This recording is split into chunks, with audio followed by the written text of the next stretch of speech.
2022 के विधानसभा चुनाव में भाजपा और समाजवादी पार्टी के बीच सीधी टक्कर थी। अखिलेश यादव की रैलियां, रथ यात्राएं इतनी महत्वपूर्ण थी कि रैलियों और रथ यात्राओं में अखिलेश यादव को सुनने के लिए भारी भीड़ आती थी। उसको देखकर राजनीतिक पंडित ये आंकड़ा लगाने लगे थे कि अखिलेश यादव दोबारा प्रदेश के मुख्यमंत्री बन सकते हैं। और फिर शुरू हुआ समाजवादी पार्टी में बीजेपी के बागी नेताओं का आगमन, और इसी आगमन की कड़ी में एक नेताजी मंत्री पद छोड़कर भाजपा में शामिल हुए और वो खुद को पिछड़ा और दलित का स्वयंभू बड़ा चेहरा बताते हैं। आजकल वे सपा से नाराज हैं। माना जा रहा है वो बहुत जल्द एक राजनीतिक दल का गठन कर सकते हैं। कौन है वो, आइए आपको बताते हैं। नमस्कार, मेरा नाम अभिषेक शर्मा है और आप देख रहे हैं द लीडर हिंदी।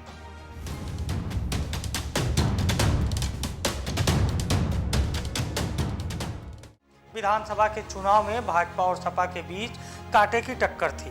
माहौल भी इसी तरीके का तैयार था, मंच भी तैयार था और इसी मंच पर नजर आए समाजवादी पार्टी के वर्तमान समय के एमएलसी और तत्कालीन भाजपा के कैबिनेट मंत्री स्वामी प्रसाद मौर्य।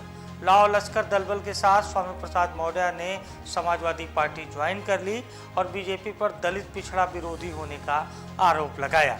यूं तो बिहार में मौसम वैज्ञानिक के रूप में स्वर्गीय रामविलास पासवान को प्रसिद्धि मिली थी, लेकिन यूपी में भी कई मौसम वैज्ञानिक हैं और स्वामी प्रसाद मौर्य उसमें से एक है। स्वामी प्रसाद मौर्य भी किसी मौसम वैज्ञानिक से कम नहीं है। छात्र राजनीति के बाद सक्रिय राजनीति की शुरुआत स्वामी प्रसाद मौर्य ने जनता दल से की।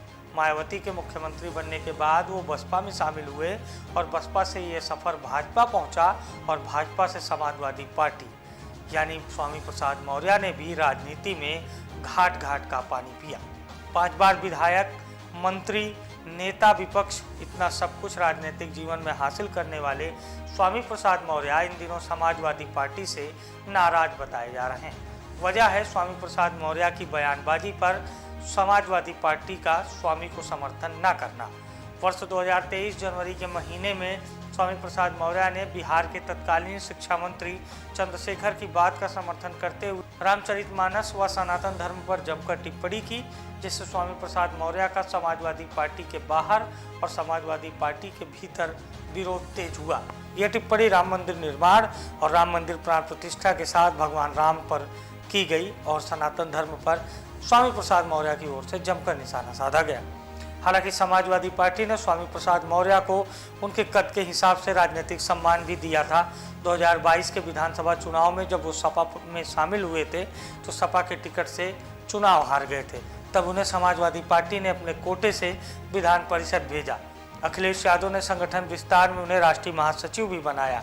लगभग 1 वर्ष तक स्वामी प्रसाद मौर्य की बयानबाजी पर, खासकर सनातन धर्म को लेकर की जा रही बयानबाजी पर सपा के नेता किनारा काटते नजर आए। डिम्पल, शिवपाल और अखिलेश, हर कोई इस बयान को उनका निजी बयान बताता, लेकिन पानी सर के ऊपर पहुंच गया था और स्वामी प्रसाद मौर्य पर अखिलेश यादव ने लगाम लगाना चाहा और फिर यहीं से स्वामी का मोहभंग हो गया। स्वामी प्रसाद मौर्य ने कुछ दिनों पहले सपा के राष्ट्रीय महासचिव पद से इस्तीफा दे दिया और अब स्वामी सपा की सदस्यता और विधान परिषद की सदस्यता से इस्तीफा देकर एक राजनीतिक दल बनाने जा रहे हैं। वहीं अखिलेश यादव का कहना है कि पार्टी में सब आते हैं, किसके मन में क्या है मैं कैसे बता सकता हूं, मेरे पास कोई ऐसी मशीन नहीं है जो किसी के मन की बात पढ़ सके। सब आते हैं और लाभ लेकर चले जाते हैं। आइए आपको सुनाते हैं अखिलेश यादव क्या कुछ कहें। साथ साथ जो खबरें आप सुन रहे हैं, हम भी सुन रहे हैं, किसी के मन में क्या है ये कौन सी मशीन बताएगी। और लाभ लेके तो सब चले जाते हैं, लाभ लेके तो सब चले जाते हैं। तो सुना आपने, अखिलेश यादव के इस बयान में साफ तौर पर यह बात नजर आती है कि स्वामी प्रसाद मौर्य लाभ लेकर अब सपा से विदा हो रहे हैं। अब स्वामी प्रसाद मौर्य समाजवादी पार्टी के विरुद्ध बयानबाजी कर रहे हैं और स्वामी प्रसाद मौर्य 22 जनवरी को एक राजनीतिक दल बनाने जा रहे हैं। राजनीतिक दल का नाम राष्ट्रीय शोषित समाज पार्टी यानी RSSP बताया जा रहा है।